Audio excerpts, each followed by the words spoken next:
Switch off your television set immediately unless you are prepared to be really terrified. Ladies and gentlemen, the bloodiest thing that ever happened in front of a camera.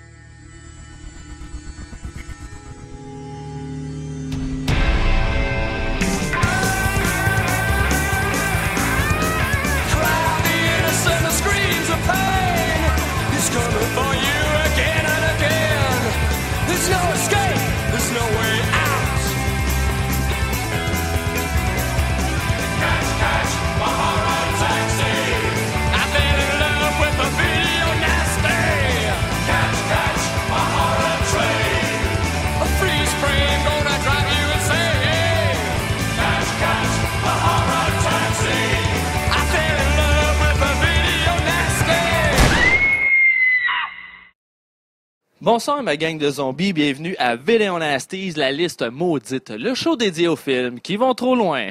À soir, on va avoir un beau petit bijou italien avec des fantômes, des monstres, des chauves-souris. Un classique de Lucio Fulci, un film très freudien avec des enfants. Ça, on aime toujours ça. Et c'est pas pour rien que je suis dans une entrée de sous-sol décrépit, parce que c'est là que se cache notre monstre, dans le sous-sol. Sans plus attendre, on s'en va voir l'effrayante bande-annonce.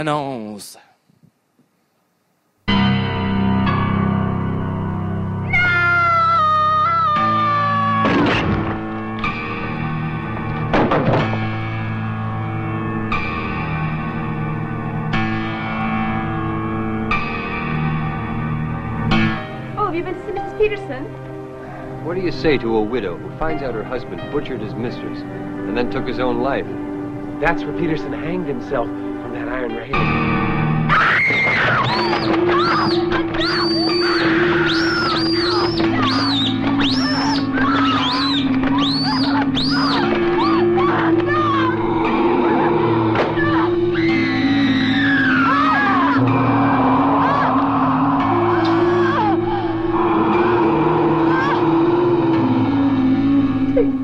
From here. I can't stand it anymore. Take me away.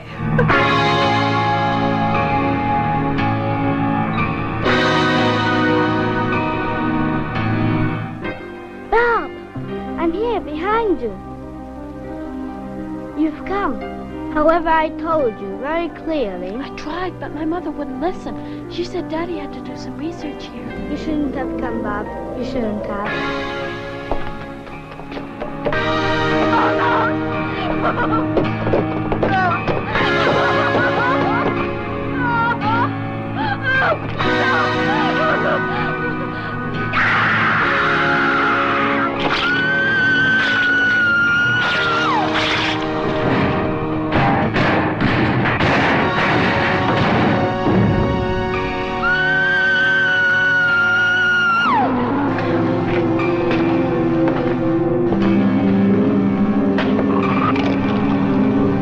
Opinion, why would a man like him slaughter the woman he loved and then hang himself?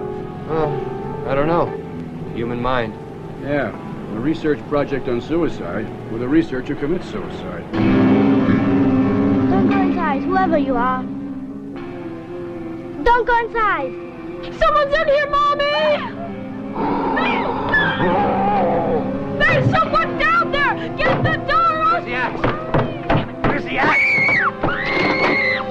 Bob! Keep away from the door! No, I will!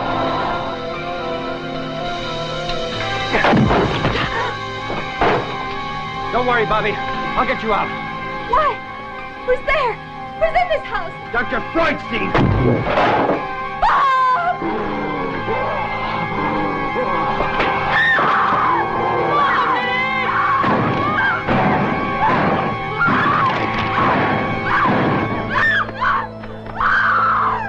No, Bob.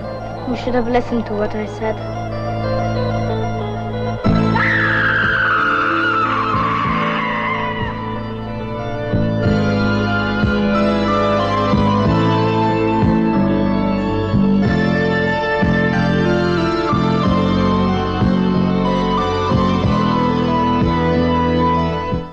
La maison près du cimetière, aussi connue sous le nom de House by the Cemetery, dans son titre original Que la Villa Accanto al Cimitero, The House Outside the Cemetery comme titre alternatif aux États-Unis, et Zombie Hell House, un titre alternatif aussi aux États-Unis.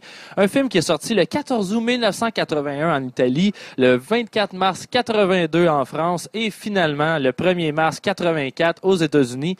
C'est un film réalisé donc par Lucio Fulci, le grand maître incontesté du gore macabre, d'après une histoire de Elisa Briganti, adaptée pour le film par Lucio Fulci, Giorgio Mariozzo et Dardano Sacchetti. On raconte que c'est inspiré des textes de H.P. Lovecraft, surtout à cause du monstre ancestral qui se terre dans le sous-sol. Mais oui, effectivement, c'est très Lovecraftien, mais je pense que selon moi, ça s'arrête là. Il a été nommé au festival Fantasporto au Portugal en 1983 pour le prix du meilleur film, quand même. Hein? On va parler un petit peu de Lucio Fulci pour ceux qui ignorent qui il est. C'est un gars qui est né à Rome en 1927. Il a abandonné ses études en médecine. Il a fait son entrée au cinéma comme scénariste et assistant réalisateur aux côtés de grands noms italiens tels que Steno ou Riccardo Freda. Son premier film qu'il réalise est une comédie en 1959, Les Voleurs, ou son titre original, I Ladri. Il réalise son premier thriller en 1969, One on Top of the Other, qui lui assurera assez de succès pour réaliser son premier projet bien à lui, c'est-à-dire Béatrice Cenci en 1969. Ce film a été un peu comme la voix de Fulci sur sa haine de l'Église catholique. Bien entendu, son premier film a été mal interprété et sa carrière est mise en doute.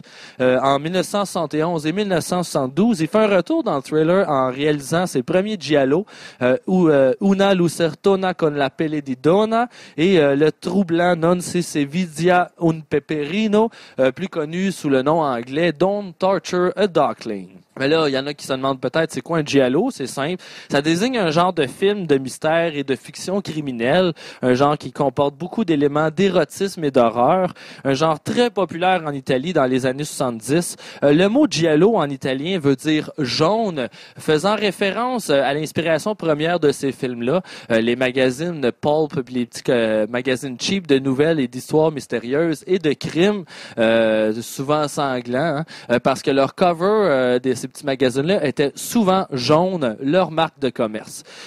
Retour au cinéma giallo de Fulci. Malgré un succès au box-office, ces deux derniers films ont créé une grande controverse à cause des scènes de meurtres brutaux d'enfants par religieux psychopathes. Ça devait être intéressant. La démonstration du catholicisme perverti démontrée de façon très graphique. Sa carrière au cinéma a quelque peu déraillé. Il a été mis sur une espèce de liste noire, du moins temporairement. Ça ne l'empêcha pas de trouver un peu de travail à la télévision. Et il sera de retour en 1975 avec des films western, un style qu'il adore. Un autre giallo, des comédies folichonnes, des comédies politiques et une parodie même de Dracula. Il était très motivé. Exact. En 1979, sa carrière prend un tout nouveau tournant, de même qu'une entrée à l'international avec le succès monstre de son film Zombie 2, connu aussi comme Zombie, ou en tout cas, il y a tellement de titres ce film-là. Un classique, hein, je suis sûr que vous savez de quoi je parle. C'était sa réplique au film de George Romero, Dawn of the Dead, L'Aube des Morts, qui était sorti en Italie sous le titre Zombie, d'où le Zombie 2. Un excellent petit bijou, ce Zombie 2, mais on y reviendra dans la saison 3 de Video Nasties, ou une prochaine, on parlera plus en profondeur de Zombie. Pendant les 3 années qui ont suivi Zombie, il fait sa place dans le cinéma d'horreur italien, devenant même une menace pour Dario Argento en tant que le plus grand réalisateur de cinéma d'horreur en Italie, avec la sortie de classiques comme City of the Living Dead, un film qui est sorti en 1980, mais aussi The Beyond, aussi connu comme L'Au-delà, sorti en 1981, et finalement The New York Ripper, sorti en 1982. Tous très sanglants, magnifiques et troublants, ils deviendront ses films les plus populaires en Amérique. Au sommet de sa carrière, il va finalement débuter une chute libre avec des films beaucoup moins intéressants tels que, là pas loin, Murder Rock, avec un tagline comme « Le rythme endiablé les entraînera à la mort ». Ça promet. Aussi des films comme Le miel du diable en 1986 avec la fameuse scène du saxophone.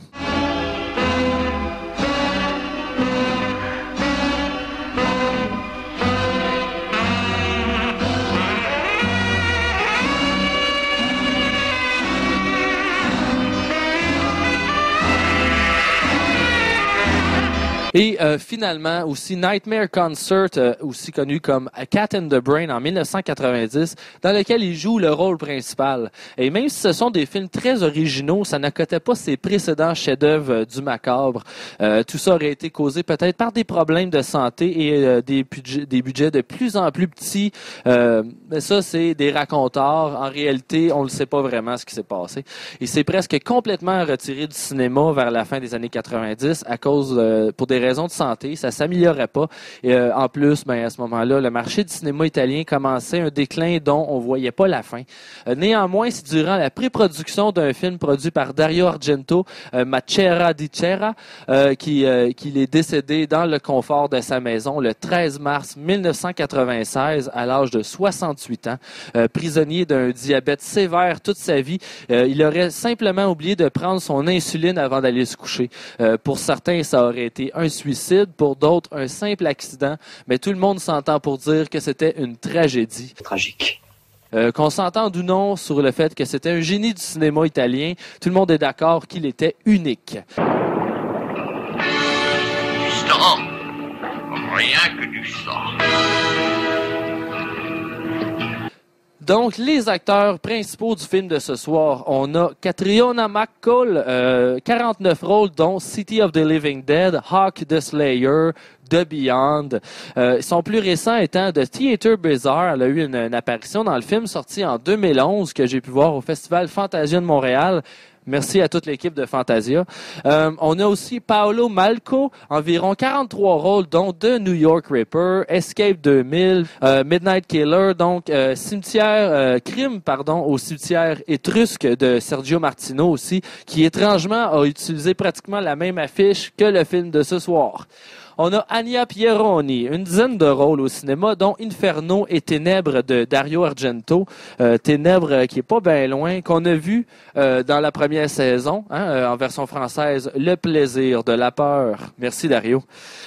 Aussi, on a Giovanni Frezza. Ça, c'est le petit garçon du film. Seulement 8 ans lors du tournage. 9 rôles au cinéma, dont dans Manhattan Baby, pour Les Nouveaux Barbares et aussi dans les démons de Lamberto Bava. On a aussi Silvia Collatina, la petite fille dans le film, un des fantômes. On l'a vu entre autres dans Alligator. Checkez-moi cette belle pochette-là de parade vidéo, toi. Alligator. Ça joue la petite fille fantôme du film. On l'a vu aussi dans Murder Rock en 1984. On a aussi finalement Dagmar Lassander, 66 rôles, dont Apocalypse dans l'Océan Rouge, de Black Cat, un autre film de Lucio Fulci. Oh yeah, The Black Cat. Mais aussi Noces en enfer, Hatchet for the Honeymoon. Checkez-moi cette belle pochette-là. Aussi connu sous le nom de Blood Bride, un film de Robert G. Avreich. Donc, le synopsis du film de ce soir. Après le suicide de son mentor, le docteur Norman Boyle va emménager dans la maison de ce dernier avec sa femme et son fils. Sombrant tranquillement dans la folie et l'horreur, la famille découvre rapidement que quelque chose se cache dans le sous-sol sombre. Ouh, serait-ce de vieilles décorations d'Halloween? Non, mais on va le découvrir ensemble. La maison près du cimetière représente le dernier métrage mémorable donc de Lucio Fulci dans le domaine du macabre. Ce film est considéré par les amateurs de cinéma fantastique ou les fans de Fulci comme la finale à une espèce de trilogie d'horreur macabre connue sous le nom de The Gates of Hell Trilogy, qui a commencé par frayeur avec City of the Living Dead, suivi de L'au-delà, The Beyond. Mais toutefois, ces trois films, je tiens à préciser, ont aucun lien ensemble, sinon que ce sont les petits chefs-d'œuvre de Fulci et que les trois figurent sur la liste de Video Nasties. Oui, tu as raison. Pour Fulci, la maison près du cimetière est un peu sa version du mythe de Frankenstein qu'on reconnaît dans son personnage du docteur appelé le docteur Freudstein. Docteur Freudstein. C'est qui le docteur Freudstein? Même si a priori on a l'impression que c'est une histoire surnaturelle, c'est tout juste si on effleure le thème par contre. En réalité, le surnaturel est plus comme le vaisseau qui va transporter notre histoire et coller ensemble les morceaux du puzzle qu'est le scénario. On pourrait presque dire que c'est un drame psychologique même par moment. On a ici une œuvre mélancolique, au sens fulcien du moins. Il a souvent donné son point de vue dans des thèmes avec l'enfance. Il adore mélanger horreur et enfant.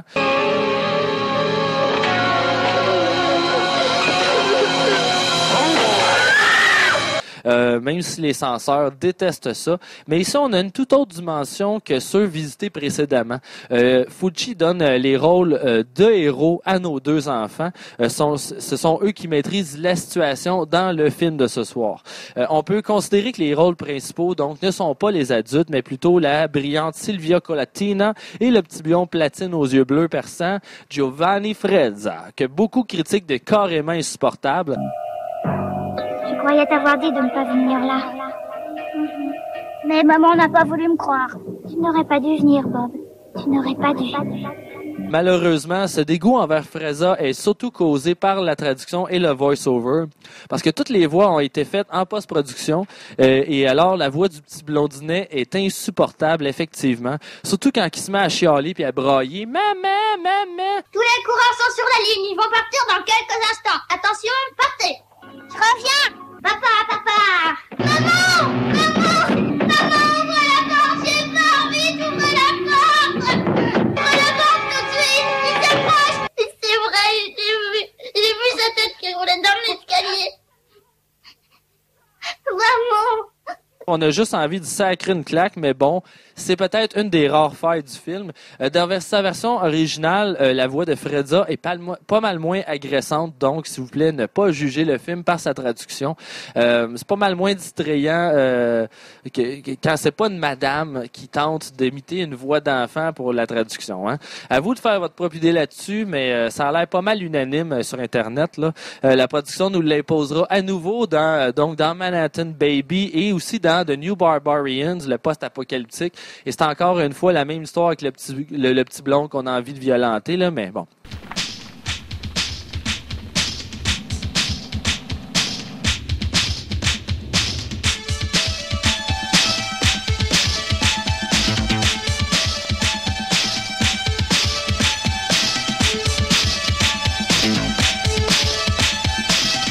Dès le départ du métrage, on essaie de faire plusieurs parallèles entre les personnages des enfants pour les mettre en avant-plan, sans oublier l'utilisation de la poupée et du mannequin qui laisse présager dans ses fondus, ses enchaînements, qu'on nous présente un univers qui est peut-être sorti tout droit de l'imagination de May et Bob, nos deux enfants principaux.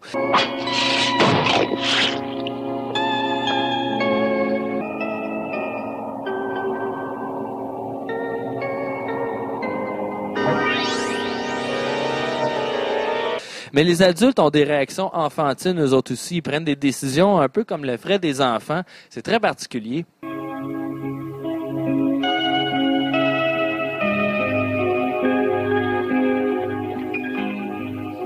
Elle est très jolie, cette poupée, tu trouves pas? Remarquez bien aussi un des enchaînements les plus magnifiques du film, à la maison hantée où May apparaît dans la fenêtre, semblant crier à l'aide, pour ensuite switcher au noir et blanc. Et on recule la caméra et on découvre que c'est une photo sur le mur que Bob est en train de fixer.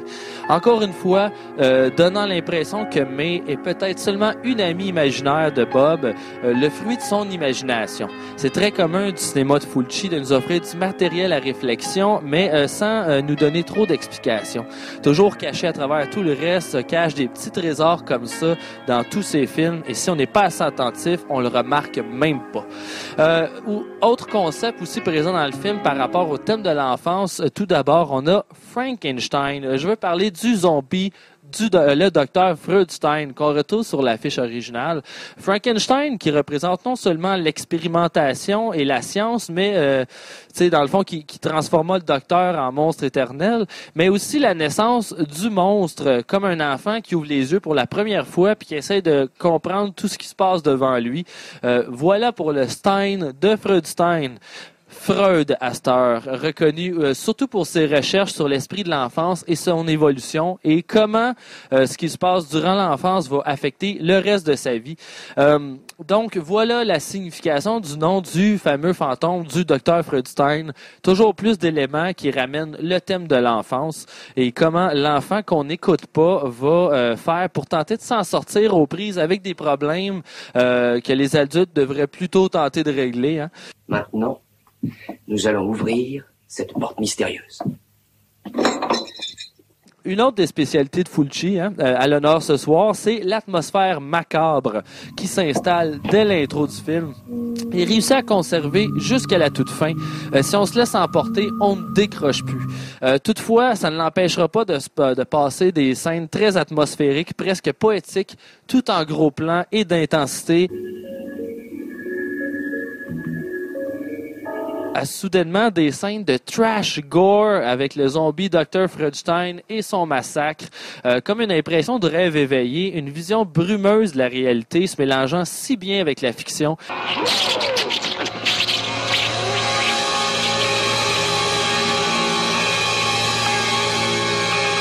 Le tout mis en valeur par son décor, très gothique, dans cette maison qui émane le Lovecraftien, le terrain au complet sans être un cimetière, dont la maison serait la mausolée centrale à la gloire de la démence. À la rigueur, je veux bien accepter le cimetière à côté, mais je refuse de cohabiter avec un mort.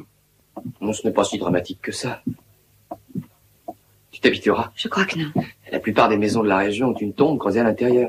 Une ambiance feutrée, lente, presque somnolente, montant ici la table pour les scènes gore qui semblent sortir de nulle part et offrir un choc quasi instantané, brisant le rythme lent du film. Ça surprend à chaque fois.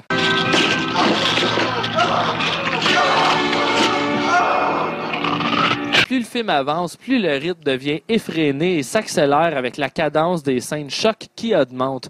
Fidèle à lui-même, Fulci nous offre certaines des scènes les plus troublantes de trash gore sanglant, très abominable, on aime ça.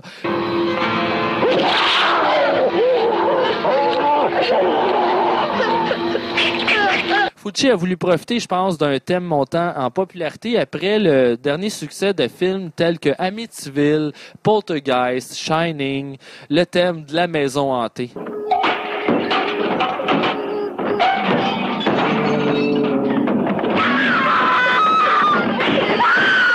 Un thème que j'adore personnellement, néanmoins les bons films dans cette zone sont très rares.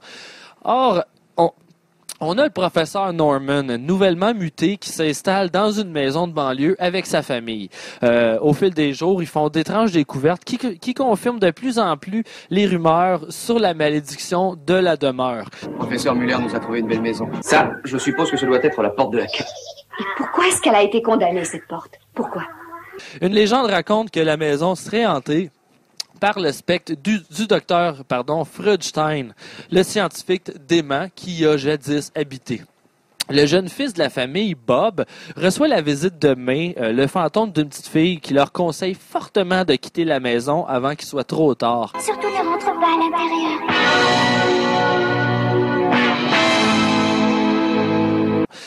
Bien souvent, dans les précédents films de Fulci, de même que dans les films de Dario Argento, le personnage principal pouvait être la maison, un peu comme un catalyseur, si on veut. Mais ici, la maison ne sert que de réceptacle pour accueillir les fantômes qui, eux, sont les principaux facteurs d'irrationnel. Cette foutue maison, ça j'en étais sûr. Je vous donnerai pas de gâcheux, de spoilers si vous préférez, mais je vous promets une fin surprenante qui brise les conventions du happy ending classique, s'éloignant dans les brumes automnales des finales traditionnelles. Je vous en dis pas plus, à vous de le découvrir. Beaucoup de bons gore ce soir et d'effets spéciaux efficaces dans la maison près du cimetière.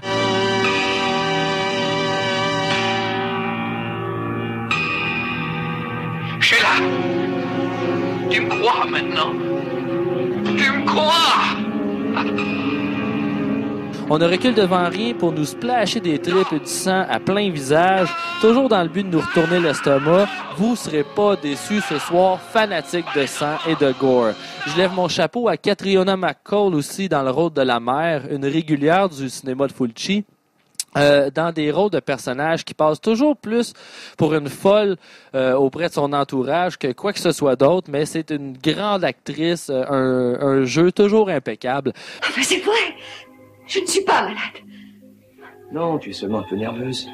La magnifique aussi Anya Pieroni dans le rôle de l'employée de maison qu'on a vu dans le célèbre Inferno de la trilogie des sorcières. Je suis la babysitter. Je m'appelle Anne. Et aussi à noter le remarquable Dagmar Lassander, une voluptueuse hongroise, rousse en plus, qui a marqué au fer rouge l'histoire du cinéma italien. Hein. C'est sûrement une amie.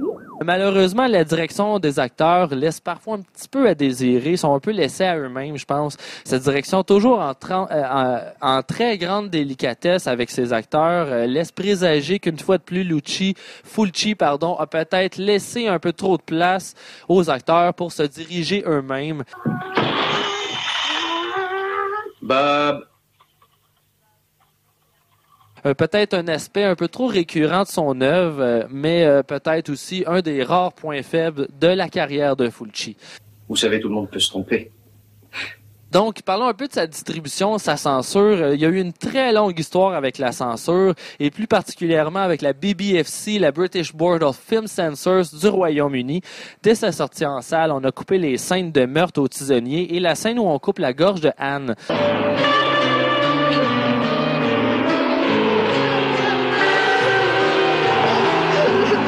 C'est cette version-là plutôt qui a été distribuée par la suite en format vidéo par Vampix Video Media en janvier 1983, avant la loi sur le Video Recording Act de 1984. Vous devinez qu'il a été rapidement banni des tablettes pendant la frénésie des débats sur les Video Nasties. Le film a donc été officiellement disponible qu'en 1988, mais avec des coupes totalisant 4 minutes 45 secondes, retirant les scènes de poignard, l'attaque de la chauve-souris, l'égorgement de Norman et les plans de cadavres mutilés dans le sous-sol.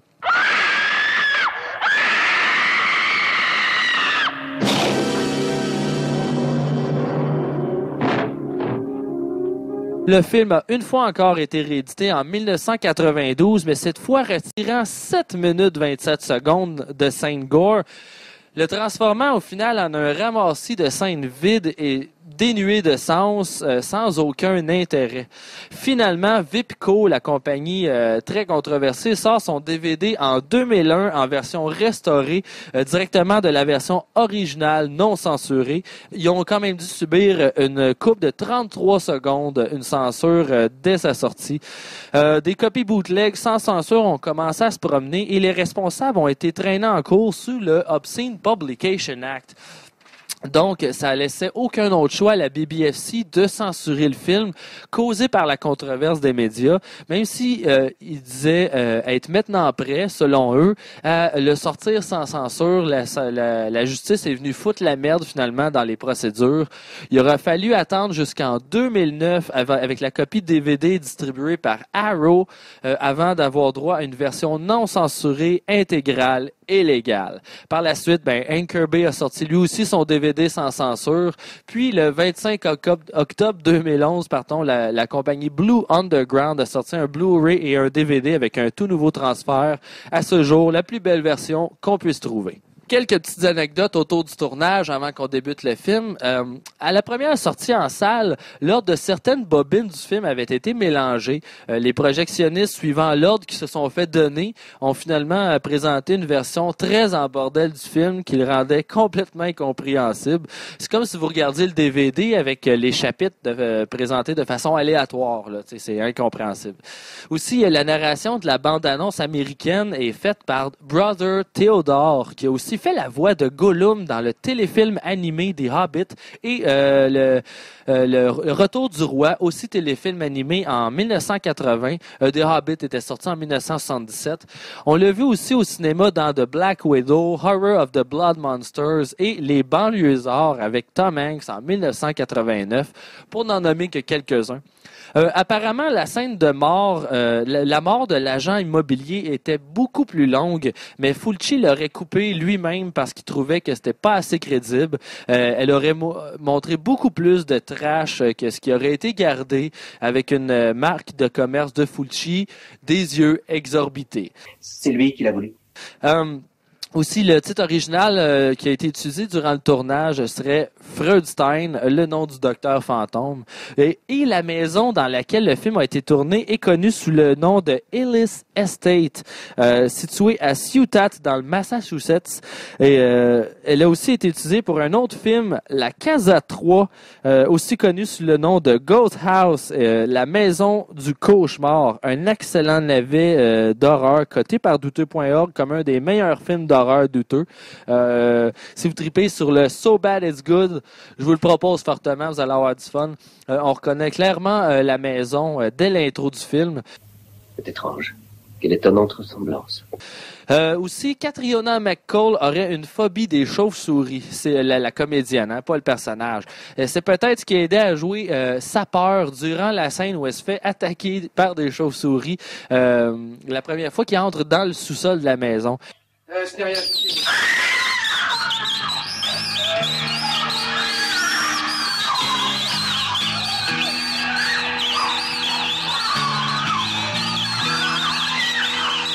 Il paraît que l'acteur Paolo Malco aurait conservé une des chauves-souris mécaniques après le tournage.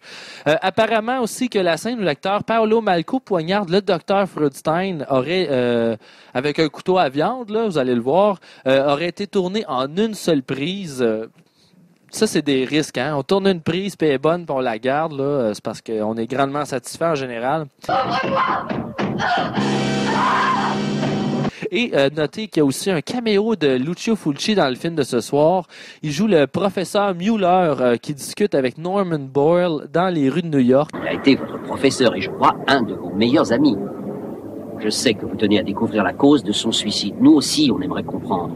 Il y a quand même quelques petites erreurs de montage, hein? On n'y échappe pas. Dans le Poisson, on a une séquence de behind the scenes secrète, je dirais. Quand le Dr. Boyle et sa famille arrivent à Boston, on peut voir l'équipe de tournage dans le reflet de la vitre de la voiture avant que Mme Boyle démarre. Ça passe vite, soyez attentifs, on a un petit reflet de caméraman. Et pour ce qui est de la fameuse chauve-souris, on peut non seulement voir les cordes, mais quand Norman Boyle la poignarde, le sang coule d'un autre endroit que d'où qu'elle a été poignardée par les ciseaux. Donc, une petite erreur comme ça. Tout est faux en réalité. Qu'est-ce que tu veux dire?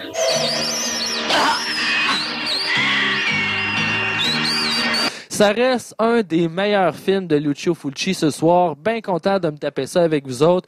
Une atmosphère macabre de cauchemar comme seul Fulci pouvait le faire. C'est pas un film parfait, mais si vous aimez le gore italien, vous allez être servi sur un plateau d'ossements, mes petits zombies. N'oubliez pas de venir faire un tour pour des suppléments sur la page Facebook Vidéo Nasty, la liste maudite. Sinon, vous pouvez m'envoyer vos commentaires à predge@douteux.org. Sur ce, je vous souhaite un excellent film. Encore une fois, la maison près du cimetière, The House by the Cemetery, un film de Lucio Fulci. Vous le regretterez pas. Je vais essayer. Je vous souhaite bonne chance. Je vous souhaite un excellent film. À la semaine prochaine.